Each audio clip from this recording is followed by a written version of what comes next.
You're right. I have been fortunate in my career, especially a long career with KPMG, in both advising companies how to grow aerospace and space ventures, both strategically and well as through internal market means. Um, I had just completed a long stint in the venture capital world, investing in companies that were taking defense and space technology to large commercial market, and that was very successful. But I was also looking at the fall of the dot-coms and did not have the heart for another 12-year partnership. But I had a very compelling request from then Governor Jeb Bush to come to Florida and help him establish a capability to finance aerospace infrastructure. And there was an entity that they had created that small, but had gotten itself into some trouble, and they asked if I'd come down and work it out, but with the promise that we could grow it into something that could really make a difference for the state. The state's underpinnings, economic underpinnings, were agriculture, tourism, and service to the retirement industry. So therefore, it was some construction. But to move it to a knowledge-based industry and to expand that was a real challenge, and that really got to me. So I accepted the invitation, came to Florida, and the rest is history. In a sense, although it's just the beginning of a history, I certainly can't claim credit for what has happened. It's a confluence of a lot of events.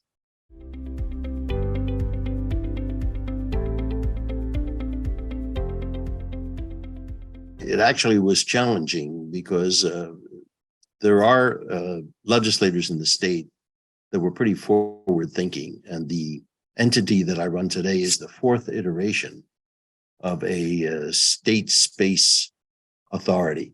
The first three, though, were spaceport authorities that were focused on spaceport function. And in Florida, the spaceport was either a NASA portion or an Air Force then portion. And that was the spaceport. The state didn't really have any activity, and those first three entities focused on having to launch something. They focused on what I call the fire and smoke of the industry, and were not as attentive to what's up at the pointy end of the rocket. And that's where the economics are. And so I looked at our statute in this fourth iteration and saw that the power that we had was really the ability to finance, build, own, and operate infrastructure. And we found ways to convert that legislative authority that we had to attracting companies in a way to come to Florida that allowed them to get into infrastructure, new infrastructure, tooling, and equipment that enabled them to locate here, expand here, or thrive once they were here. And usually under very favorable terms, under market, and with long-term leases and financial conditions that were very favorable to their growth. And we took the philosophy of sitting at the same side of the table as they are as a partner, but not a partner for just a transaction. It was a partner for the next 30 to 50 years. And that really was very successful in attracting a number of major players like Blue Origin, SpaceX, and others here.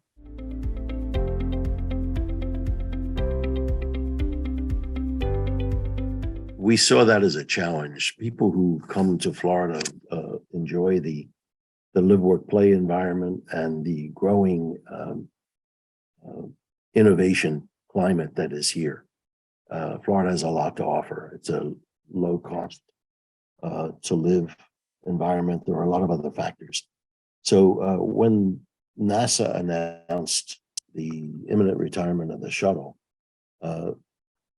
I saw, and the leadership of the state saw, that would be the third time in Florida's history where the state was maimed by an overdependence on a large federal program.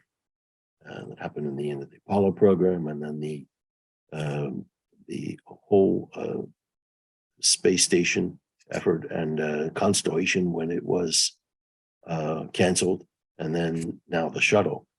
And we set as a strategic goal for the state to diversify the state's industry and to build its supply chain so that we became a robust aerospace manufacturing state, knowledge-based and manufacturing. And that was what we focused on. We shaped a lot of the tools, the financing tools that we had to achieve that objective.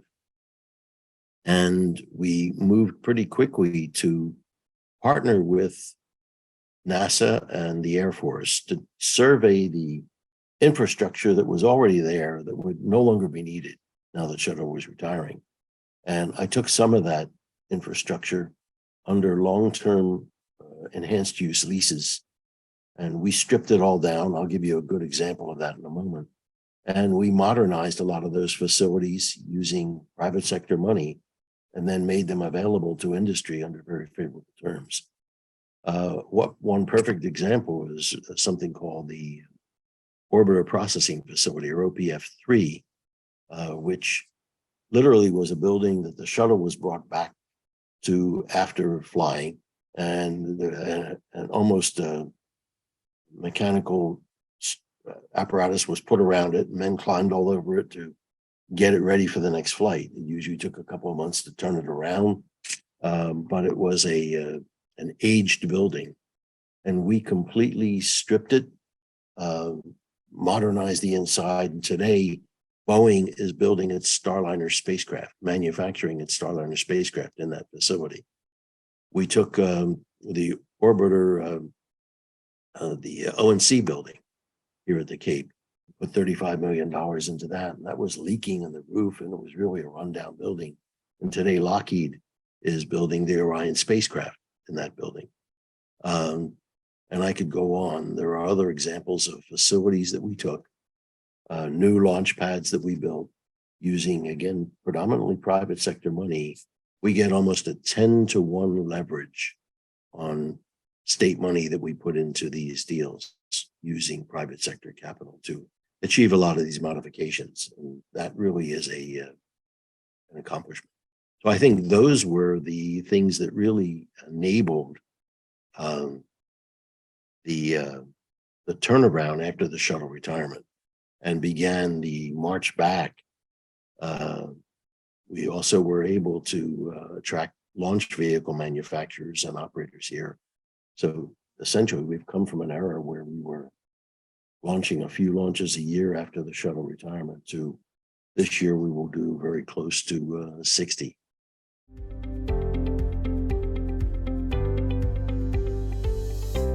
There's probably a lot of lessons learned, and that out of any negative impact, you survey your assets and you build on those. And that's keeping a positive outlook on what you're doing. But in the heart of all of that, it's to not believe your own song, but to really take a look at the economic value inherent in almost any opportunity. There's a business, and I mean that whether that's a tragedy that occurs or some facility that you've been given or a cluster of people, there's a way to figure out how to make money if you're careful. And I realize I'm going back to basics, but I saw back then that Florida had a lot to bring to the table for the industry that was going to grow. I've always been optimistic about the growth of the space and satellite industry. Satellites in particular are a game changer for so many aspects of our everyday society that it was inevitable that we would move from large, expensive satellites that were for single purpose or for fundamental infrastructure, but only by the big players, to one where the industry was basically democratized, and thousands, eventually everyone, would be using satellite technology in their everyday lives. And so we needed to figure out how to latch onto that, help it become a major part of it. And that is what we've tried to do. It's focusing on the pointy end of the rocket, not the fire and smoke.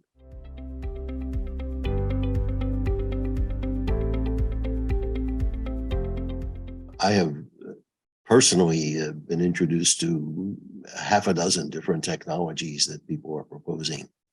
And I think government is studying all of these. There is clearly a wider spread recognition now that space debris is something that we need to act on. Otherwise, many of the assets that we have up there on which we are becoming increasingly dependent will be taken out or are in jeopardy. So we need to protect them. And the two paths that make the most sense are, one is to protect the asset itself from impact, and there are things being explored for that. But the other is to mitigate the debris itself. And there are some really promising debris mitigation techniques that I think will be tested in the next 5 years. So I'm more optimistic about how long it will take to get stuff up there that we demonstrate can work. But there are two parts to that. One is being able to view what's up there from the right perspective, and then the other is to impact it in some way. And so I think that there is an opportunity for the satellite industry itself to put debris tracking capabilities in space and to look down on the debris and then direct whether it is force field technology or other impact that gather, other stuff that approaches that gather major debris and mitigate it in some way. And I've seen a number of these, including even impact kinds of technologies. But I think that there are ways to, once we know and can track it and do a better job of knowing where it is, we'll be able to eventually apply force in some way to mitigate it.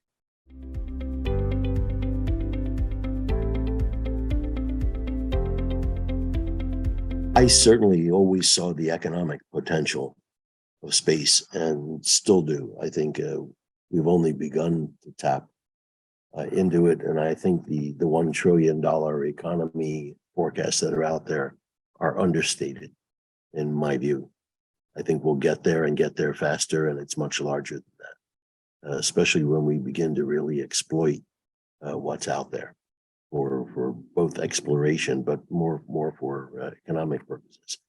But why do we do it apart from the, and I don't mean greed in a negative way, sometimes greed is very good, apart from the economic gain to our planet that can occur, both in knowledge and in value of material that we can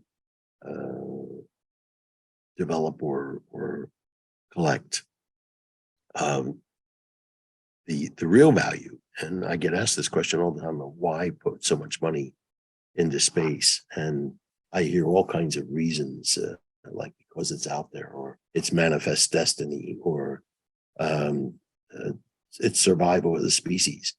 But the real reason for doing it, and this is to me the explanation for why every nation in this planet, every nation on this planet wants to have a space activity, and wants their people to be engaged in space. And it's because when we do things in space, it's difficult. We're pushing the edges of technology, and we push the edges of technology in a different environment. We gain knowledge that then flows down and permeates every aspect of our society. And that betterment of mankind comes from doing difficult things, solving difficult problems, is really the reason that we should be exploring space and, in fact, our oceans as well. But I clearly see space as within the reach of a achievable set of technologies today that are going to produce not only economic benefit, but real knowledge gain of capabilities that help our planet.